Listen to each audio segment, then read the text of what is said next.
अखिल जगत स्वामी साम सदा शिव मल्हारी मणिमल्ल संहारक ऐश्वर्य प्रदाता शक्तिदाता जय दुर्गी गणाधीशित आदिरुद्र श्री मातंड भैरवा.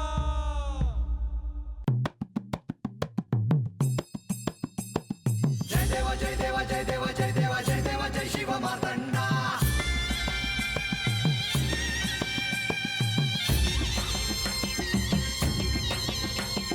जय देवा जय देवा जय देवा जय देवा जय देवा जय शिव मार्तंडा.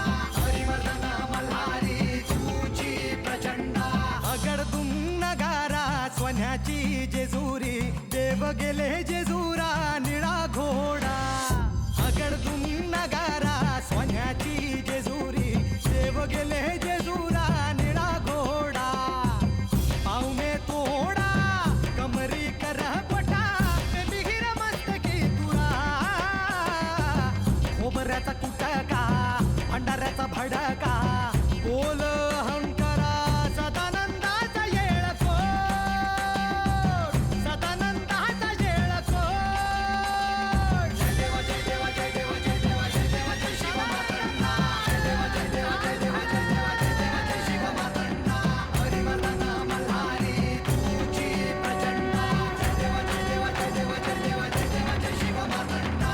हरिवर्धन मल्हारी तुझी प्रचंडा.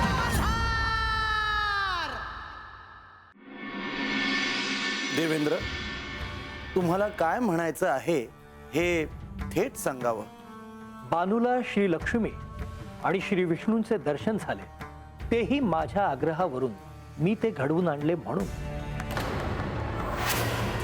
पण त्यानंतर तिला सहाय्य व्हावे असे इथे काहीच घडलेले नाही.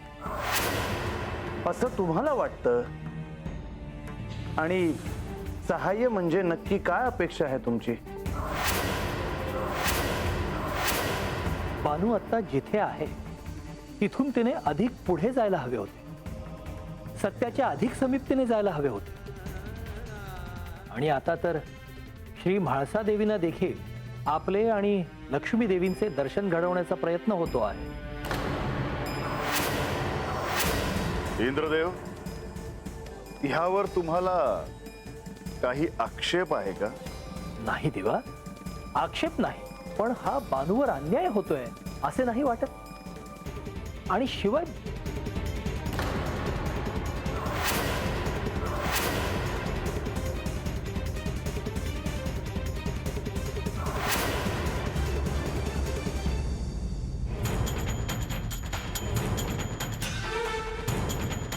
प्रणाम देवी.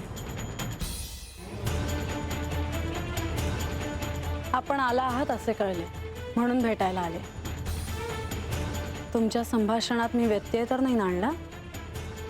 नाही देवी, उलट आपली भेट झाली हे सद्भाग्यच म्हणावे लागेल. समुद्र मंथन ऐकते आहे देवेंद्र. तुमचे कर्तृत्व समजते आहे. आपण त्या क्षणाचे साक्षी आहात. अजून काय हवे? परंतु देवेंद्रांच्या बऱ्याच अपेक्षा आहेत देवी. हो, मला जे काही म्हणावयाचे आहे ते मी प्रधानजी आणि श्री देवांशी बोललो आहे. काय म्हणणं आहे देवेंद्रांचं? त्यांना बानूची चिंता आहे. बानूला सत्य कळण्यासाठी मी काहीच करत नाही असे त्यांचे म्हणणे आहे.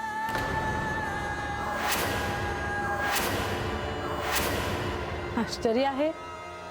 मीही असं म्हणते की हे माझ्यासाठी काहीही करत नाहीत. पण सत्य काय आहे? आणि महत्वाचं म्हणजे तुम्ही हे सांगण्यासाठी इथे आलात का? नाही देवी, मी केवळ एक पिता या नात्याने माझे म्हणणे मांडले इतकेच. मग तुम्ही तिला सत्यापर्यंत घेऊन जा. तुमच्यासाठी तर सगळं सोपं आहे. सोपे तर आहेच देवी, पण मला अद्याप तसा आदेश नाही.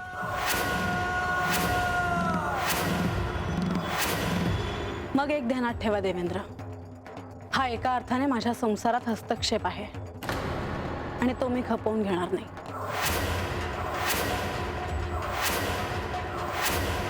म्हाळसा, ते आपले अतिथी आहेत.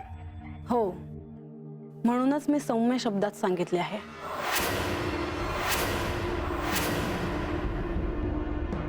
देवा, मला आज्ञा असावी. इंद्रदेव, आपण आदरातिथ्य घेऊन जावे. आता या क्षणी थांबवू नका.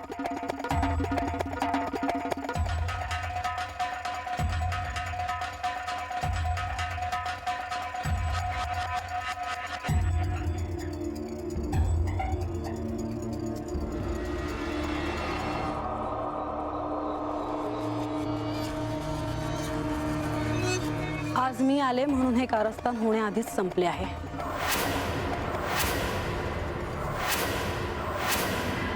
अक्का, अहो अक्का, काय ग, काय झालं? मी श्री म्हाळसा देवींना राजसभेच्या दिशेने जाताना पाहिलं. आत्ता ह्यावी आख्यानही सुरू नाही आणि कामकाजही नाहीये. पण राजसभेच्या दिशेने देव आणि प्रधानजी यांना मी आधीच जाताना पाहिलं. असं काय आहे की ही राज्यसभेत बोलणी करायला गेली? जाताना देवी रागात दिसल्या. म्हणजे नक्की तिच्या मनाविरुद्ध काहीतरी झालं असणार. पण कशाला गेल्या असतील त्या तिकडे? कारण काही बोलायचं असलं तरी सगळी बोलणी अंतपुरातच होतात. सगळेजण राजसभेत गेले म्हणजे नक्कीच काहीतरी महत्वाचं असणार. आपण जाऊन पाहून येऊयात का? नको, म्हाळसाला ते आवडणार नाही. एक काम कर, म्हाळसा परत आली की मला सांग. बर, 2 दिवस आनंदात जातात. पुन्हा कोणीतरी येऊन काहीतरी करतं आणि तिचा विरस होतो. विवाह झाल्यापासून हे असंच सुरू आहे. सुखात काही राहिली नाही माझी लेक.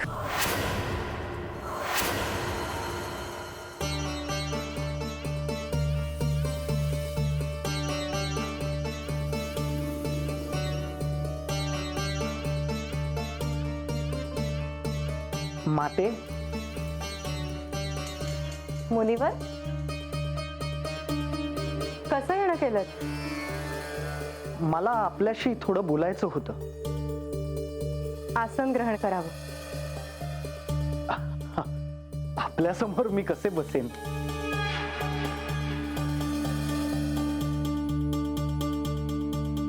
बर, सांगा. मला इतकेच विचारायचे होते की माझे आख्यान योग्य रीतीने होत आहे ना? हो, असं का विचारता आहात? नाही, माझ्या असे ऐकण्यात आले की बानू आणि श्री म्हाळसा देवींना सत्य सांगण्यात पक्षपात होत आहे. असं कोण म्हणालं? कोण म्हणजे नेमके नाही सांगता येणार, परंतु मुनिवर, तुम्ही कोणाचंही भय बाळगण्याचं कारण नाही. नाही, ते आहेच. म्हणजे हा वाद किंवा हा विषय मोठा होऊ शकतो. वाद तेव्हा सुरू होईल जेव्हा म्हाळसाला हे कळेल की आम्ही कोण आहोत हे बानूला आधीपासूनच ठाऊक होतं. मला तेच तर भय आहे की त्यांनी जर मला विचारले तर मी काय सांगावे. यात तुम्ही काही सांगून सगळं स्वतःवर ओढवून घेऊ नका. नारायण नारायण, असे कसे होईल माते? मी एक सुचवू का? सुचवा.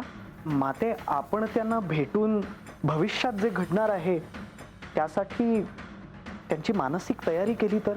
परंतु त्यांना हे ठाऊक आहे की श्री विष्णू आणि माझं स्वरूप त्यांना लवकरच समजणार आहे.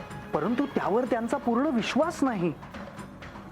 आणि ही घटना साधी सुधी नसेल, सर्व चित्रच बदलेल. मी बोलेन त्यांच्याशी. नारायण नारायण, येतो मी. आता भोजन करूनच जा. नारायण नारायण.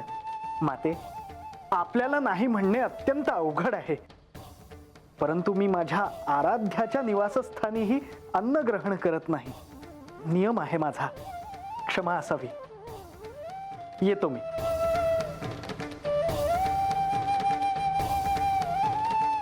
नारायण नारायण.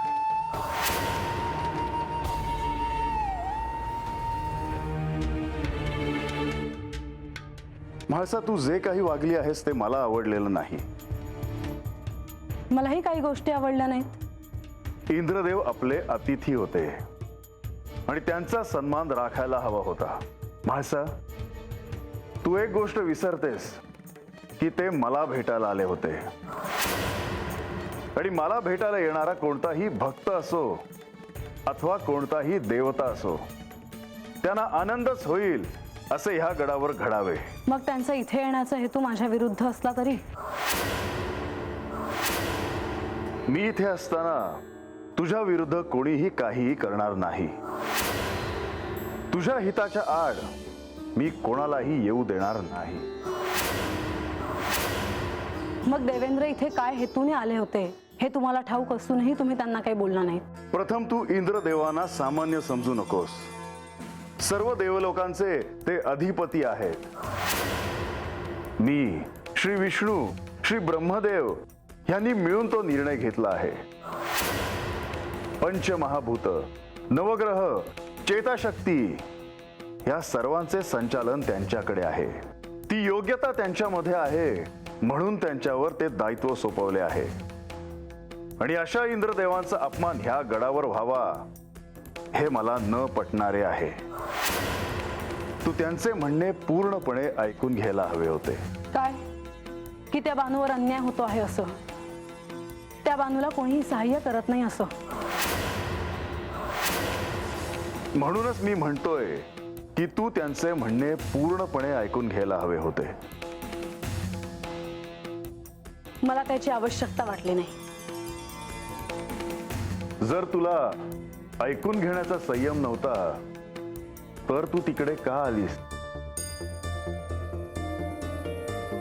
म्हणजे मी अनुमती घ्यायला हवी होती.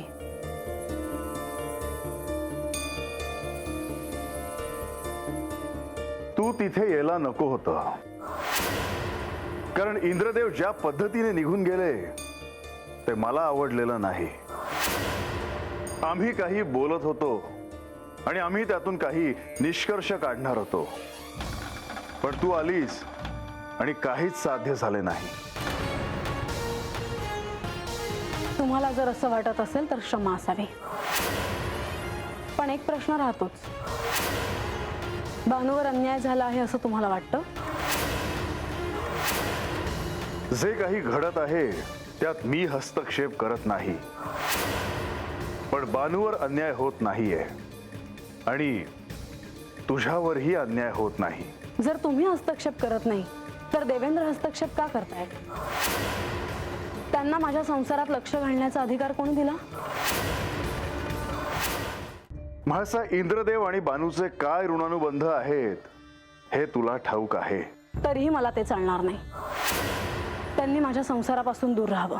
म्हाळसा, एक सांगतो, जे तुला अपेक्षित आहे ते घडवण्याचा प्रयत्न करू नको. तुझ्या हाती काहीच लागणार नाही. जे काही घडणार आहे ते ठरलेलं आहे. हा काळ कोणाच्याही हातात नाही. जर ती बानू माझ्या वाटेत येणार असेल तर मी काळालाही 2 पावलं मागे जायला सांगेन.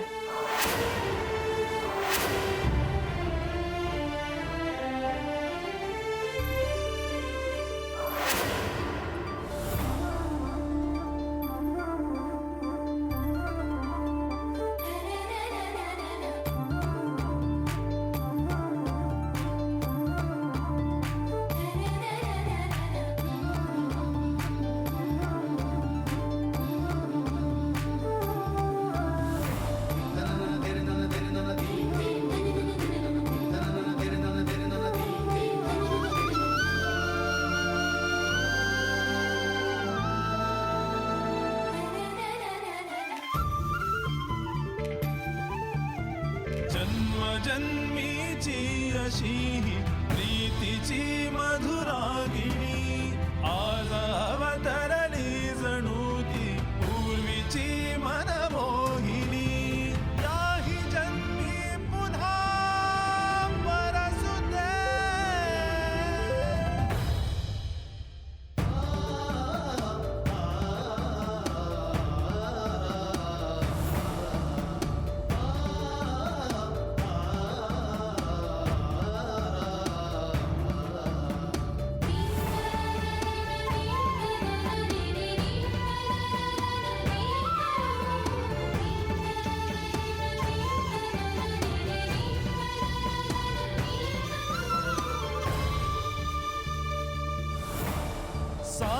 तव राग तव आस तव दंग करीती ध्यास तव छंद तव गंध तव धुंद करीती याही जन्मी पुन्हा सजू दे प्रीतीची ही रांगिणी.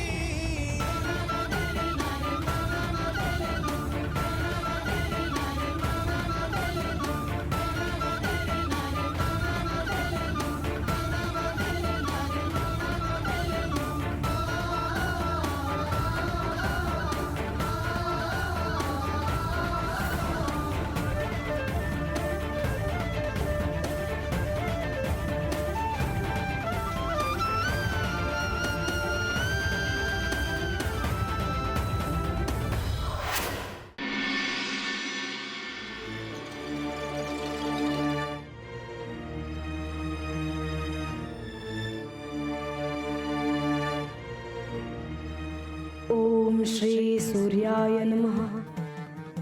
ओम श्री भास्कराय नमः. ओम श्री दिनकराय नमः. प्रणाम देवी. हे सूर्यदेव, गडावर समुद्र मंथनाचे आख्यान सुरू आहे. त्या आख्यानातून मला अशा काही गोष्टी कळतायत ज्या मी आधी कधी ऐकल्या नव्हत्या. या साऱ्या गोष्टींचा संदर्भ, संकेत हे तुम्हाला तुमचं मूळ रूप काय आहे हे समजण्यासाठी सहाय्यभूत ठरणार आहे. आणि यांनी मला सांगितले की या आख्यानाच्या माध्यमातून मला श्री विष्णू आणि श्री महालक्ष्मी देवींचे दर्शन घडू शकेल. श्री खंडेरायांनीच तुम्हाला हे सांगितले आहे, मग ते घडणारच. पण त्यासाठी देखील आख्यानात घडणाऱ्या गोष्टींचे संकेत मला ओळखता यायला हवे. देवी, मी थेट कोणताही हस्तक्षेप न करता तुम्हाला केवळ संकेतांबद्दल सांगू इच्छितो. मागे मी आपल्याला म्हणालो होतो की ह्या गडावर दृश्य, अदृश्य, चेतना, शक्ती आहेत. हो, त्याचा देखील मी शोध घेते आहे. देवी, आज आख्यानात तुम्हाला ज्या रत्नाबद्दल कळणार आहे ते रत्न तुम्हाला नवीन नाही. आणि भविष्यात त्या रत्नामुळे आणि माझ्यामुळे तुम्हाला एक अशी गोष्ट समजणार आहे जी श्री विष्णूंशी निगडीत आहे. श्री विष्णूंशी? होय देवी, आणि तुमच्याशीही. आपल्याला सत्य लवकरच कळेल अशी सदिच्छा व्यक्त करतो. आज्ञा असावी.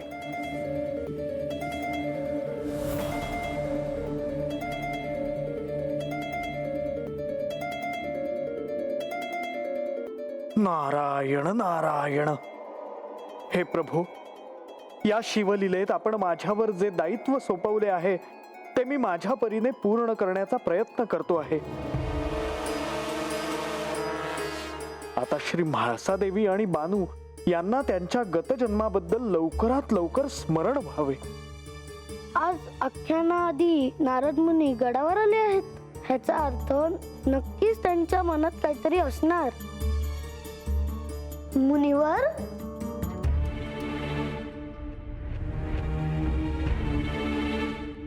श्री गणेश.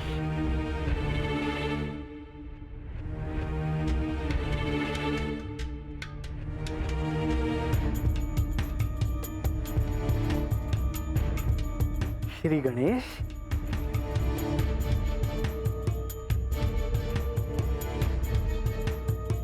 हे काय करता आहात मुनिवर? जर कोणी पाहिलं तर नव्या समस्येला सामोरं जावं लागेल.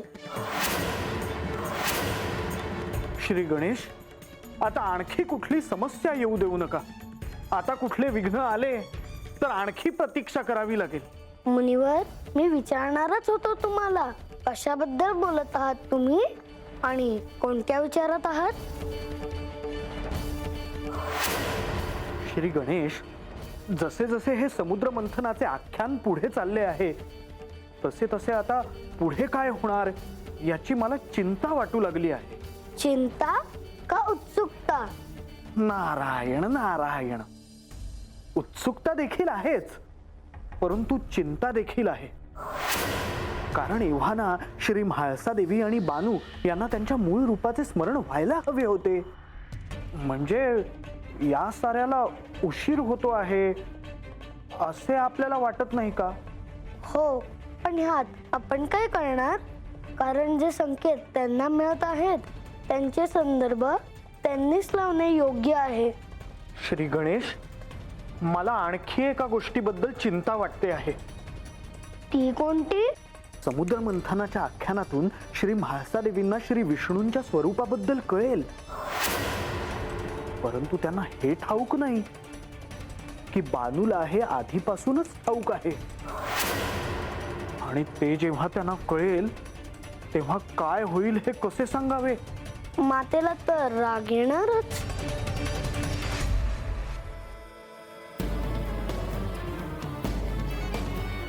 नारद मुनी,